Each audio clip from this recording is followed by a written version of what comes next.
Hello, my name is Crystal, and I'm speaking to you as an employee of the district.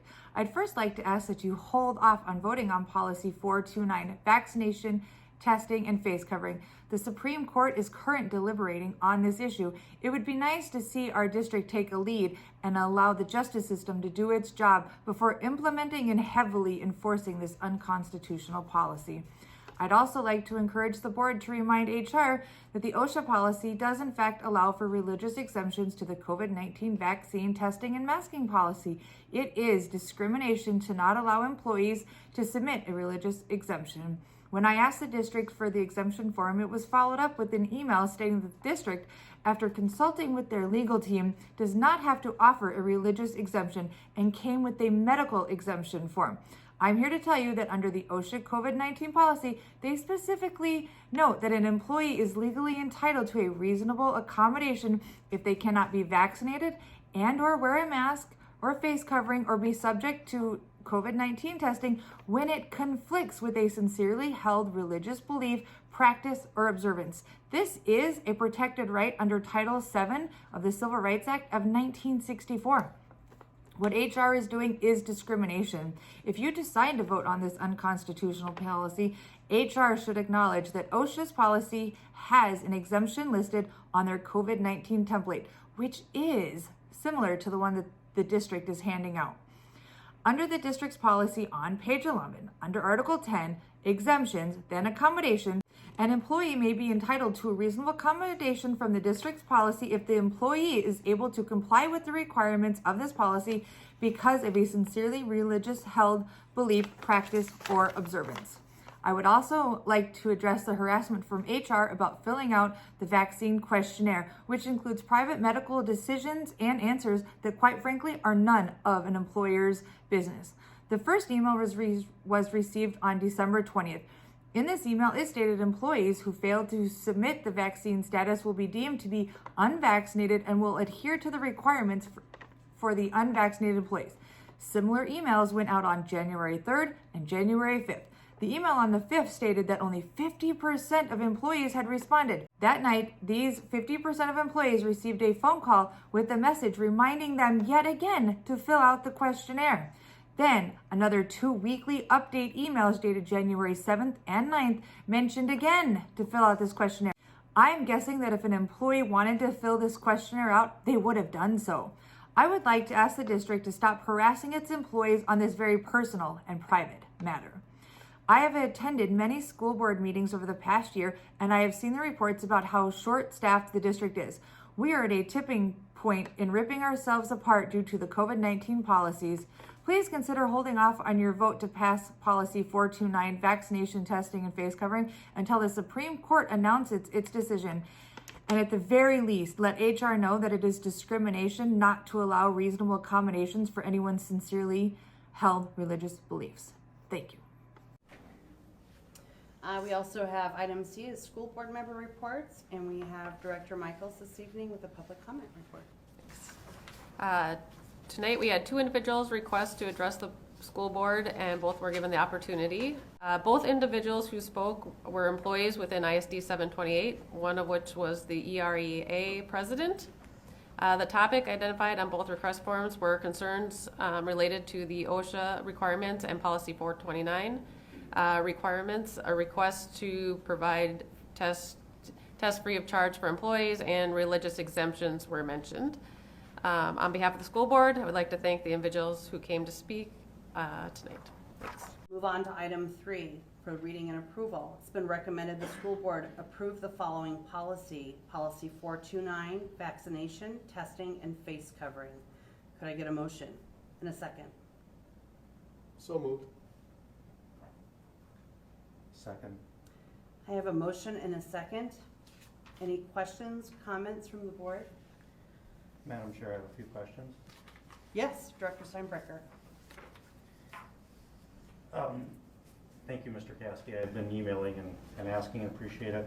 And just to clarify a couple of them regarding the testing and stuff, there's been lots of conversations on that. So when it comes to testing for an employee that has not shown proof of vaccination, Will that be administered at the building, outside the building, free testing? Can you talk just a little bit about what those requirements are?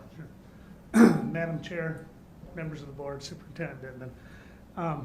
Director Steinberg, to answer your question, there are many tests that are approved by OSHA to take as a result of it.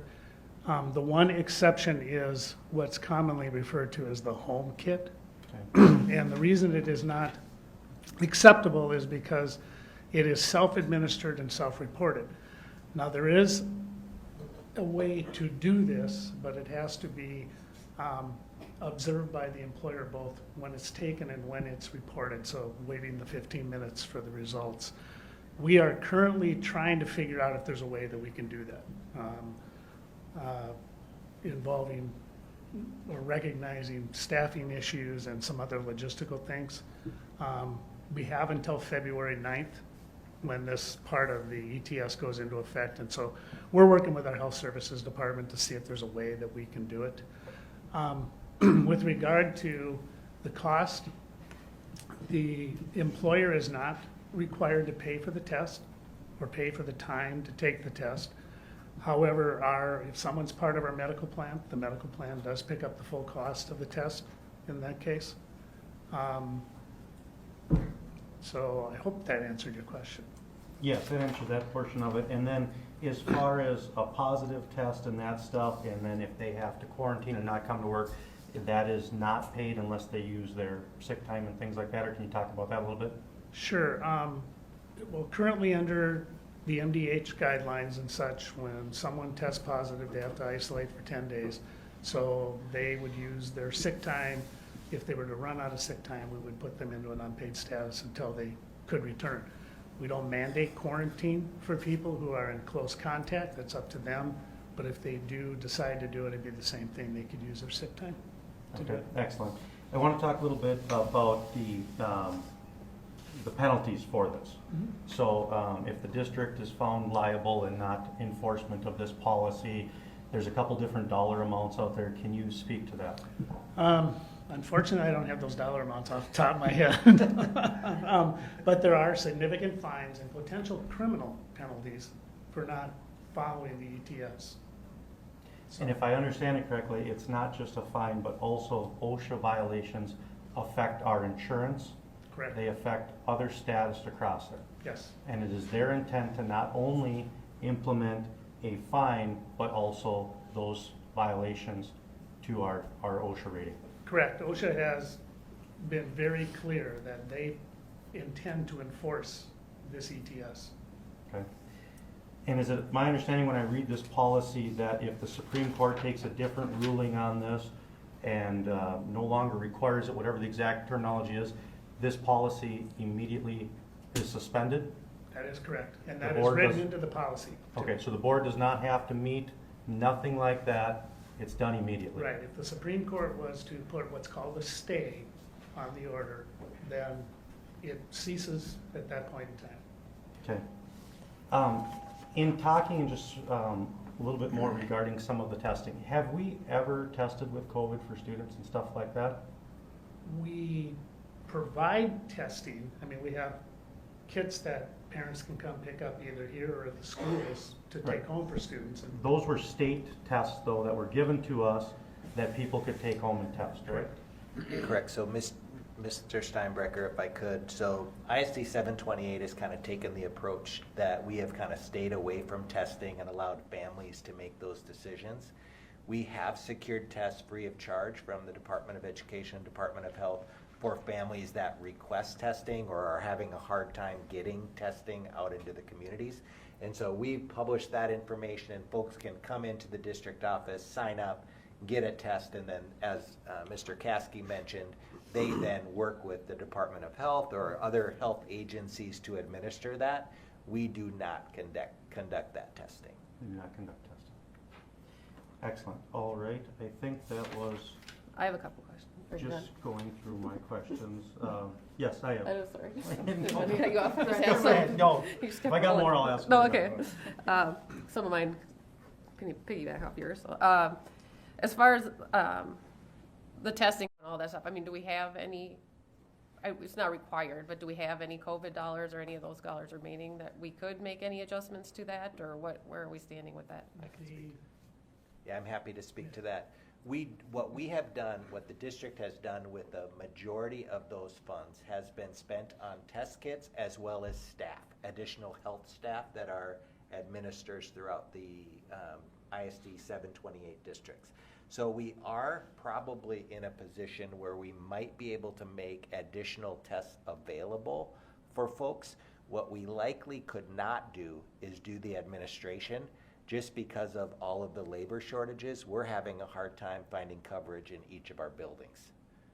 But we do have, we may be able to do some things with making additional test kits available through the programs that were mentioned earlier in the evening.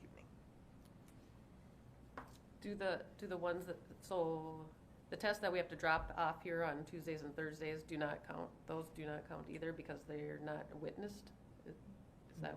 If they are done through, those actually do count. Okay, not the ones we pick up at the individual schools, but those that are dropped off here Tuesday and Thursday Correct, count. because those actually are done through a lab, Okay. and then the lab lets the employee or the family know, and then we just ask that the family and or the staff member let us know if the results were positive so we can do the reports with the Department of Health.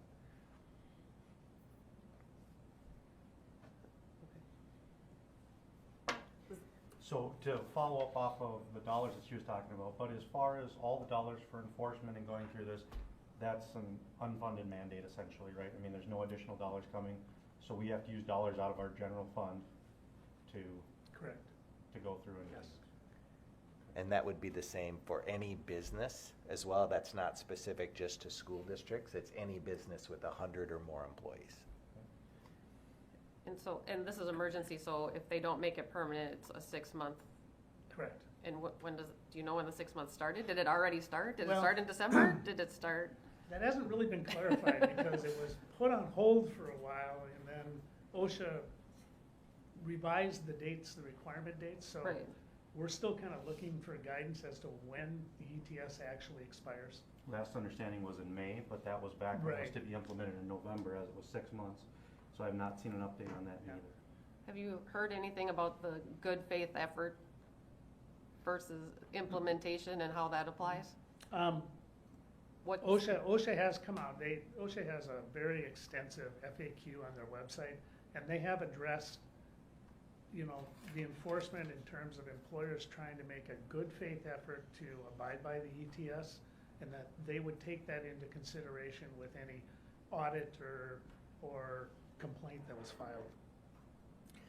The information that we've received from the state level and from legal counsel is that boards must adopt a policy, and that the policy should be either to require vaccinations for every employee, or if districts or businesses are not doing that, then to have one where you collect the information and individuals who are not vaccinated have an opportunity to wear a mask, are required to wear a mask, and to test weekly, as Mr. Caskey mentioned, starting in February. So really, from a legal standpoint or from a school district standpoint, we've been told that in order to remain compliant, boards have to choose one of those two. And that's all school districts in the state of Minnesota? Is this a nationwide thing or just the state of Minnesota right now? It's a good question. Somewhere in between. And so if you are an OSHA state, this is required. And there are a number of states that are required, but it is not every state. So Minnesota is an OSHA state. 26. 26? Wow. And it's only for 100 or more employees. Correct. Correct. At 99, it doesn't apply. Correct. Mr. Caskey, I really appreciate all the time and effort you guys have put on this. I recognize it. I recognize it's extremely difficult. I will be supporting this policy tonight, as it is difficult. I think, considering what our options are, that this is the right step of what's in front of us. Any other, I'm sorry. I agree, but I also would ask that we keep it somewhat on the agenda going forward. I think there are still some revisions to some of the, so that it's appropriately implemented and giving the freedom, as many freedoms as we can when we do it. So to keep it on, not approve this and move on, to continue to look at it, see if there are things that we can provide to the employees to ease the burden on them and what those funds are. So to keep it on the agenda for further revisions. Thank you. Any other questions, comments from the board? Is there a question from the audience? No. Not at this time. So you're not going to HR about not allowing emergency absence? At this time, it has been, I will call the question, it has been recommended that the board approve the following policy. Policy 429, vaccination, testing, and face covering. All in favor, say aye. Aye. Opposed, say nay. Motion passes unanimously.